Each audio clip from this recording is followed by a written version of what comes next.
Hello, everybody. It's your best friend Swiss Dave once again. I know it's been a while, but we're back with another episode of Cooking with Dave. Today, I'm going to be making a dessert, a kind of cookie to be specific, which is a Swiss traditional cookie, usually done around Christmas or winter in general, traditionally speaking. But I like them a lot, so I'm gonna make them right now, even though it's May. Right here, I'll show you all of the ingredients you need to make this yourself. So we've got butter, honey, eggs. We're gonna only use the egg uh, uh, white or yellow. I don't remember which one it is. I just pulled up a recipe from the internet. You can do that yourself. Although it's going to be difficult to find a recipe for this in English. By the way, the biscuits they're called bear paws because they are traditionally made in the shape of a bear paw. Powdered sugar, flour, ground almonds. Of course, you can just buy almonds yourself and grind them, but I find that to be an unnecessarily tedious process when I can just buy ground almonds. Milk, cocoa powder, and then an assortment of spices, which are cloves, anise, what's this called?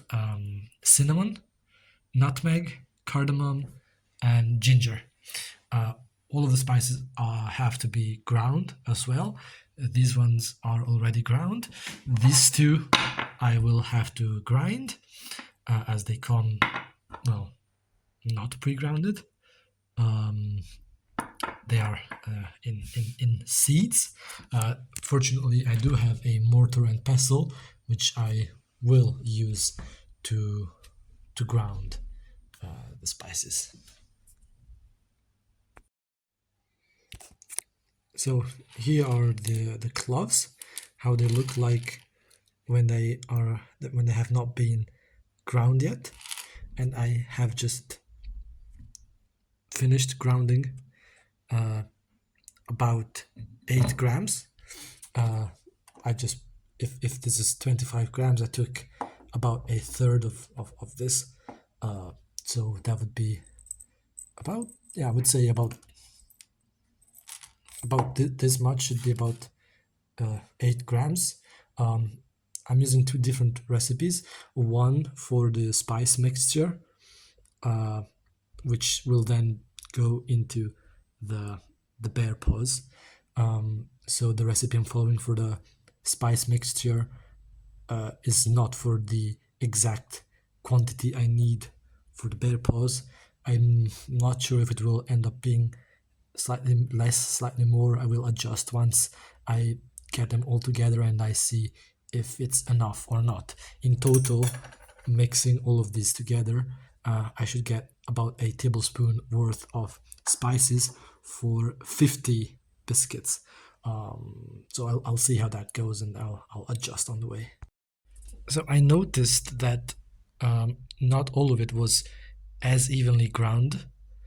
So I'm using this, I don't know the name of this in English, to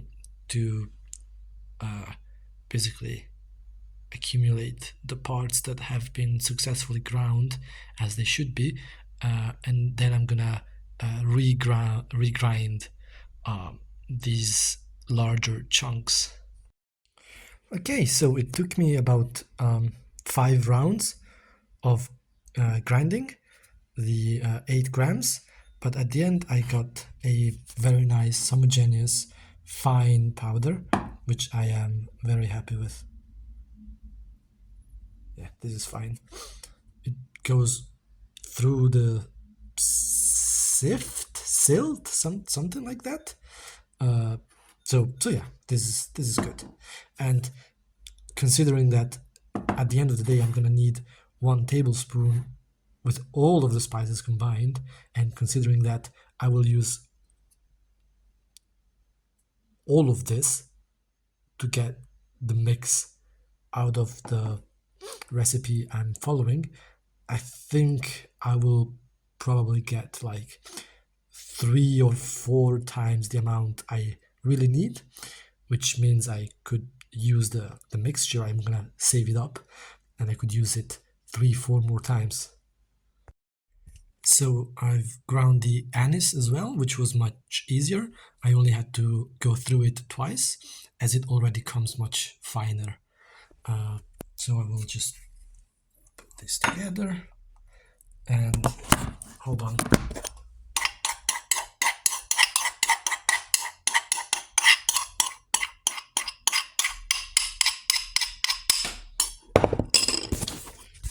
Now, the anise you should make, according to the recipe, 1 tablespoon worth of, which I've done, which was pretty much the same quantity as the cloves.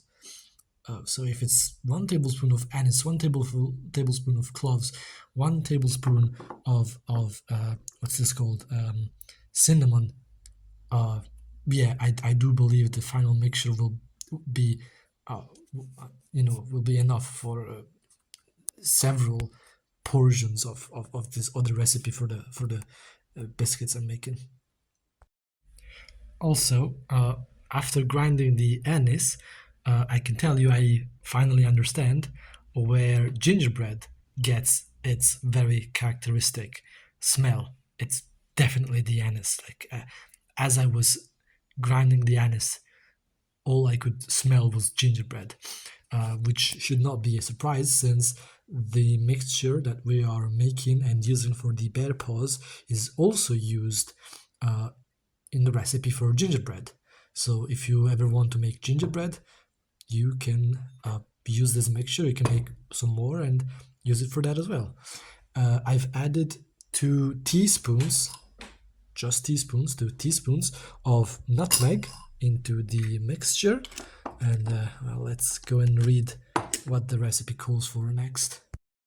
We also need 2 teaspoons of cardamom, half a spoon of ginger, and 35 grams of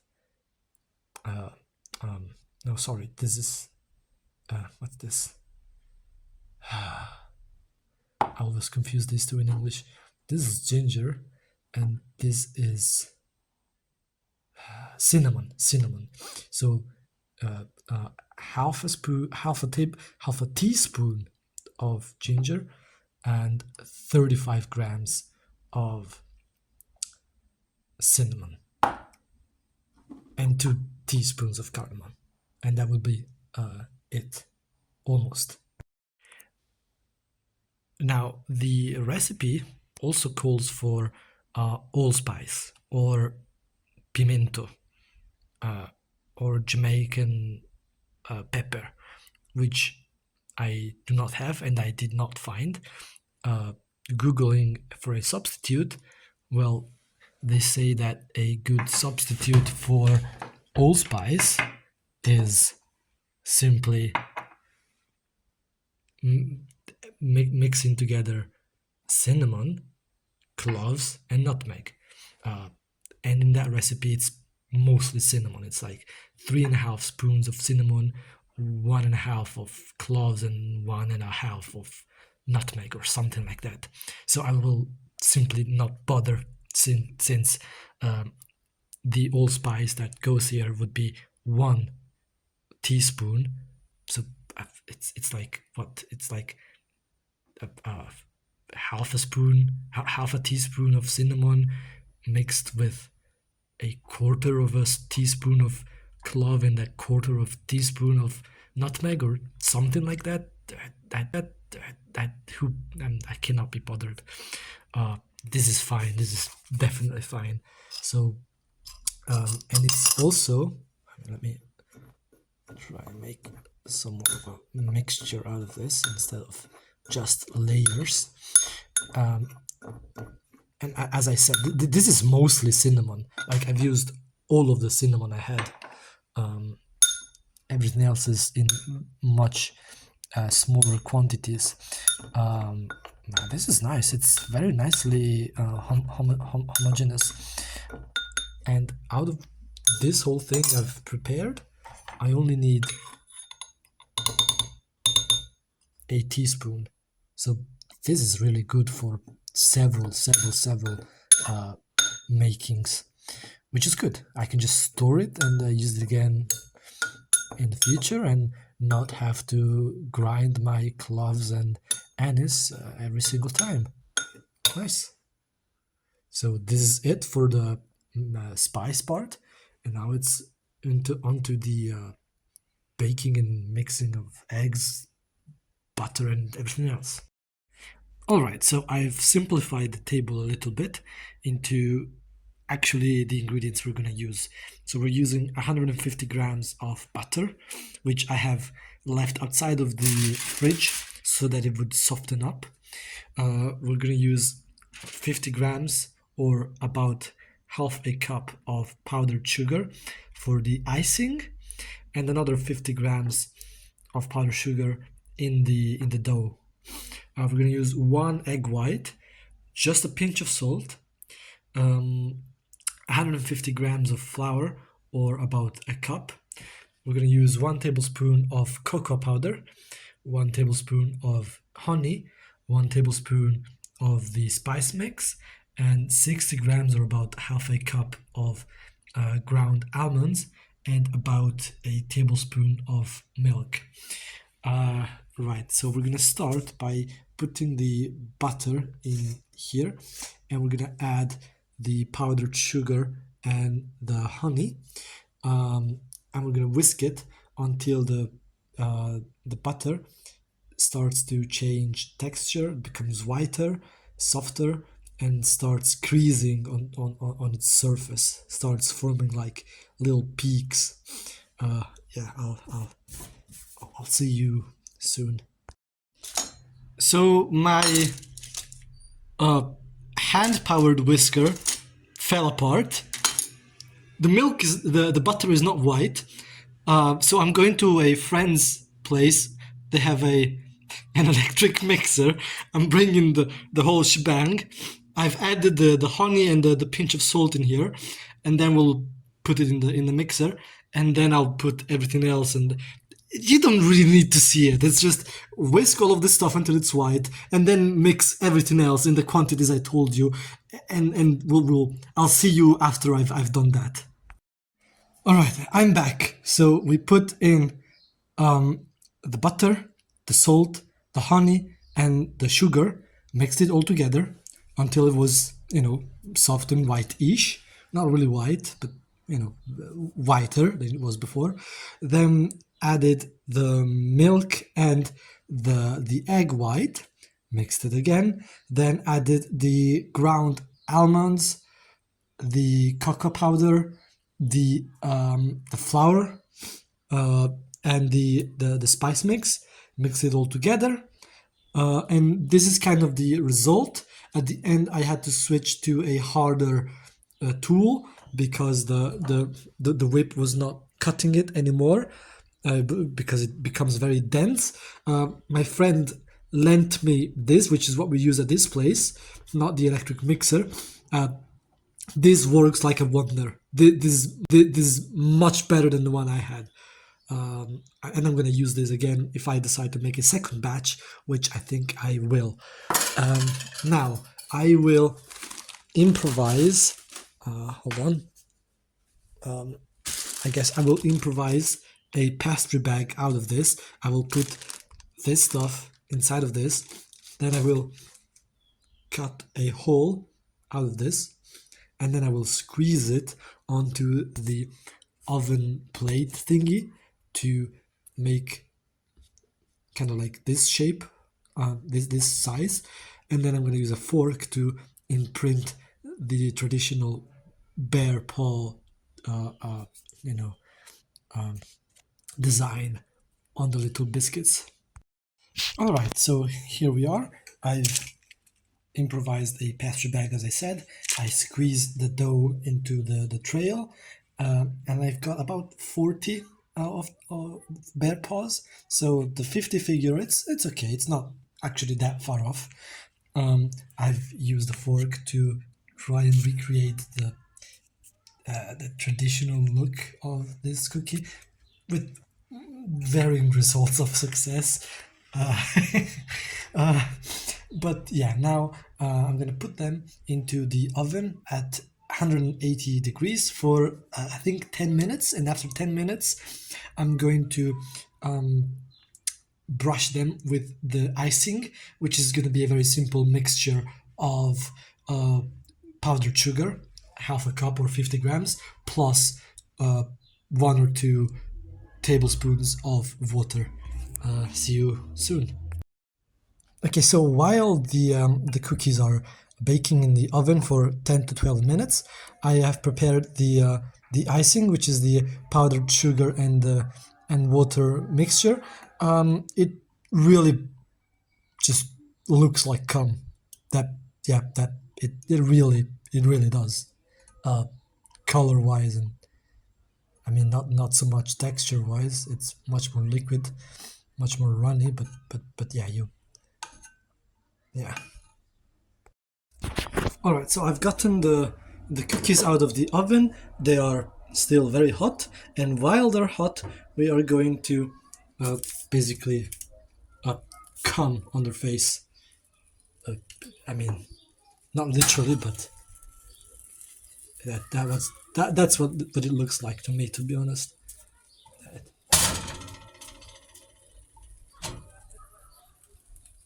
I might try to use a little bit less water if I do this again. This seems a tiny bit too runny. Maybe I will use 1 tablespoon of sugar rather than the two of them. But yeah, that's what we're doing. I don't know if you can hear it, but the biscuits are like they're making a noise, like I guess the water evaporating from the heat is making this sort of a noise. It's kind of the same noise you get when you drop water on a hot stove, for example. That kind of noise. Not nose. We're not talking about noses here. We're talking about noise.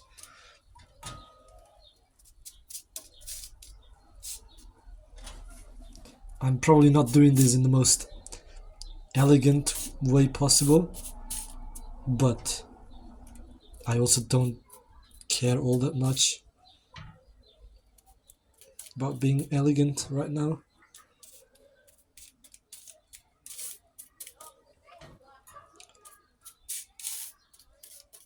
I just want to absolutely coat these biscuits. And it seems that the quantity is just about right. I might go for a quick second passing, yeah, why not?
All right, and now we just let them rest, let them cool off, and then they're good to eat. Although the recipe says that it's a good thing to let them rest overnight or even 2 3 days in a closed in an enclosed space like a cookie jar or something like that. But I mean, I'm definitely gonna eat some of them as soon as they're cool. I might be able to put some aside. Well, that's it. That's Cooking with Dave. That's my first dessert. Thank you for watching. Be sure to subscribe, like, leave a comment, hit the bell icon, and yeah. Thank you for joining me. I do recommend doing this. It's not that difficult, really. It's fun. Yeah.